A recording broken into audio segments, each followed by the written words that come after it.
नमस्कार, आप देख रहे हैं यंग वार्ता न्यूज और मैं हूं आपके साथ अंकिता नेगी। इस वक्त नववर्ष का बड़ा तोहफा समस्त गिरिपार क्षेत्र के बाशिंदों को मिलने वाला है, लेकिन उससे पहले सवाल जवाब भी रहेंगे। हमारे साथ शिलाई के पूर्व विधायक बलदेव तोमर जी जुड़े हुए हैं। नववर्ष का तोहफा गिरिपार क्षेत्र के लोगों के लिए क्या रहने वाला है वो तो वही बताएंगे, लेकिन दो टुक शब्दों में क्या कहना चाहते हैं, क्योंकि सर इस मामले को लटकाया गया है बहुत ज़्यादा, तो कांग्रेस की राजनीतिक मंशा क्या रही है इस बात पर?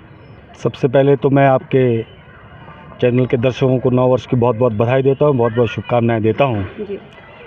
और जो आपने पूछा कि क्या मंशा रही होगी, मंशा तो कांग्रेस की पिछले 60 वर्षों से भी तमाम गिरिपार के लोगों ने देखी कि इस मुद्दे को करना नहीं चाहते थे, लटकाना चाहते थे। लेकिन मैं धन्यवाद करता हूँ हमारी केंद्र की सरकार का, माननीय मोदी जी का, अमित शाह जी का, नड्डा जी का, और हमारे पूर्व मेरे मुख्यमंत्री आदरणीय जयराम ठाकुर जी का। उन सबके प्रयासों से हमने पिछले 5 वर्ष में, जब प्रदेश में माननीय जयराम ठाकुर जी की सरकार थी, इस विषय के ऊपर जो भी डॉक्यूमेंटेशन थी, जो भी कागज़ पत्र चाहिए थे, कैबिनेट की अप्रूवल थी, चाहे एथनोग्राफिक रिपोर्ट थी, वो सारे विषय यहाँ से केंद्र सरकार को भेजे और वहाँ से सारा लोकसभा से, राज्यसभा से और माननीय राष्ट्रपति जी से अधिसूचना जारी करवा कर जो है प्रदेश सरकार को भेजा गया।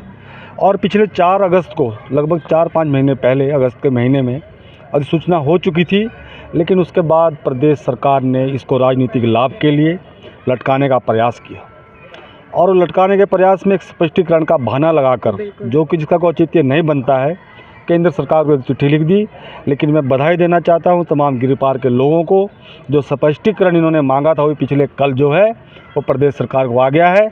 और मेरा आग्रह माननीय मुख्यमंत्री जी से है कि 24 घंटे के अंदर, उन्होंने कहा था कि जब आप स्पष्टीकरण आते ही हम 24 घंटे के अंदर इसको लागू करेंगे।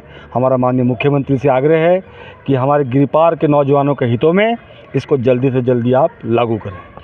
समस्त गिरिपार को एसटी का दर्जा न मिलने के कारण बच्चों का भविष्य जो है अंधकार में था, और इसके लिए बुजुर्ग, घर के बड़े जो है लड़ाई लगातार लड़ रहे थे, और ये मामला इतना ही बल्कि लगातार तूल पकड़ता जा रहा था, जिसका असर उन बच्चों के भविष्य पर पड़ रहा था जो तमाम भर्तियां आने के बावजूद भी निराश बैठे हुए थे और उनके हाथ कुछ भी नहीं लग पाया। सर, उद्योग मंत्री की बात करते हैं, ज़िला सिरमौर से संबंध रखते हैं और सभी जानते हैं कि पहले से ही एंटी किस बारे में रहे हैं वो, तो आप क्या इस बारे में कहना चाहेंगे? देखिए, सब लोगों को मालूम है कि पिछले 60 वर्षों से उस परिवार का राजनीति में हस्तक्षेप रहा है। लगातार 60 वर्ष से शिलाई विधानसभा क्षेत्र में राज करते आए हैं। और अगर वो चाहते तो जब उत्तराखंड का जौसार हुआ था 1967 में हुआ था, उसी वक्त हम लोग भी जनजातीय हो सकते थे, क्योंकि हमारा सारा उनके आधार पे ही सारे हमारे डॉक्यूमेंटेशन में बीच में एक मात्र नदी है। लेकिन उन्होंने नहीं चाहा। और इस बार जब हमने पिछली सरकार में, भारतीय जनता पार्टी की सरकार थी, हमने इसको करवाया तो उनको बड़ा भारी जो है उसमें परेशानी हुई।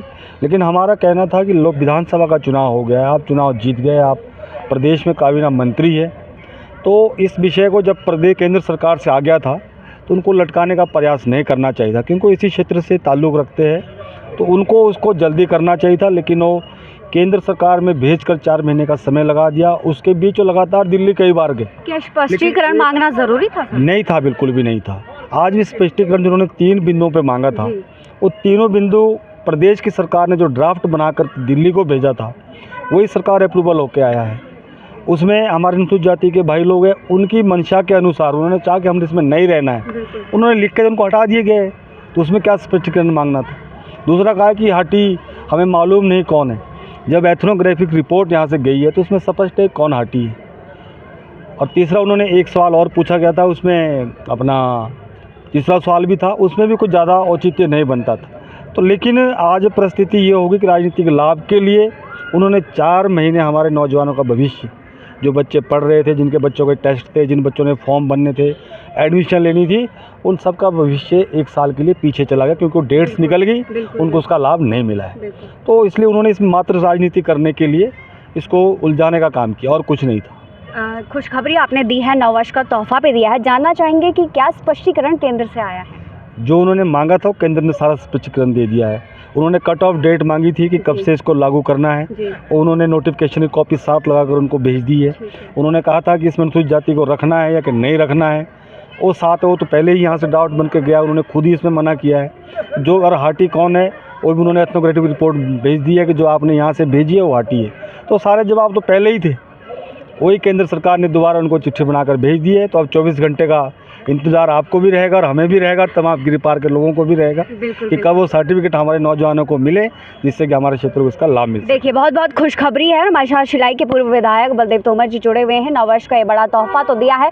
सर ये भी जानना चाहेंगे कि 24 घंटे यदि पूरे हो जाते इसके बाद भी सरकार नहीं करती है तो बीजेपी या केंद्रीय हाटी समिति का क्या रुख रहने वाला है, इसके बारे में? हमें माननीय मुख्यमंत्री जी पे विश्वास है कि उन्होंने कहा है कि हम 24 घंटे के अंदर जैसे सर्टिफिकेट आएगा हम लागू कर देंगे, और माननीय मुख्यमंत्री जी से हमें पूरी उम्मीद भी है कि इसको लागू करेंगे, क्योंकि उन्होंने अपने बात कही है, उन्होंने बाइट में ये बात कही है कि अगर उम्मीदों पे सरकार खरा नहीं उतर पाती उसके बाद फिर अगली रणनीति उसके बाद आपको बताएंगे। शुक्रिया। बलदेव तोमर जी हमारे साथ जुड़े हुए थे। और केंद्रीय हाटी समिति और साथ ही साथ भाजपा का जो रुख रहने वाला, हालांकि उम्मीद है और उम्मीद पर तो दुनिया कायम है, तो इसीलिए बीजेपी भी इस वक्त उम्मीद पर कायम है और विश्वास है कि प्रदेश की सरकार या प्रदेश के मुखिया जो भी निर्णय लेंगे उन्हें मंजूर होगा। नहीं तो अगला कदम क्या रहने वाला है वो रणनीति इसके बारे में तय की जाएगी। तो समस्त गिरी पार्क को एसटी का दर्जा देने के विरोध जगह जगह हो रहे थे कि एसटी का दर्जा अभी तक मिल नहीं पाया है और लगातार लोग इस बारे में कहीं पर जिला मुख्यालयों में जगह जगह प्रदर्शन कर रहे थे। सरकार अब इस बारे में एक्शन लेने वाली है और 24 घंटे का समय सरकार को दिया गया है। फिलहाल आज के लिए इतना ही। सहयोगी तनु शर्मा के साथ पाउंटा साहिब से अंकिता नेगी।